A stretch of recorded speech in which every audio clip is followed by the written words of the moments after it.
নমস্কার, আমি Rashmi Ranjan, SR news nation Paschimbanga. এই মুহূর্তের সাফ দেখো বিস্ময়কর খবর। চুনাवी रणनीतिकार संस्था आईपैक के নিয়ে এবার একটি চমক দেওয়া তথ্য সামনে এসেছে।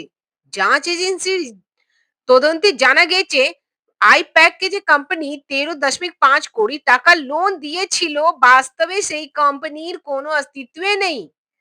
শুনতে অবাক লাগলেও এটাই সত্যি।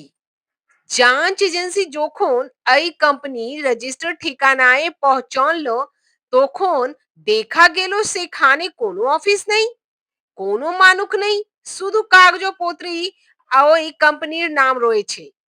একে সেল কোম্পানি বা কাগজে কোম্পানি বলে সন্দেহ করা হচ্ছে। প্রশ্ন উঠছে, তাহলে এই তোড়ো কোটি টাকা এসলো কোথা থেকে?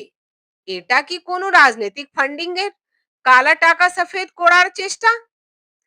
প্রশান্ত কিশোরের প্রতিষ্ঠিত এই সংস্থা এবার ভারী চাপের মুখে। এই ভুতিয়া কোম্পানির নেপথ্যে কারা রয়েছে তা নিয়ে এবার যাঞ্চ আরো তীব্র করছে আয়কর বিভাগ এবং অন্য এজেন্সি। এই রহস্যময়ী লোনের আরো আপডেট পেতে দেখতে থাকুন আপডেট ডিজিটাল প্ল্যাটফর্ম।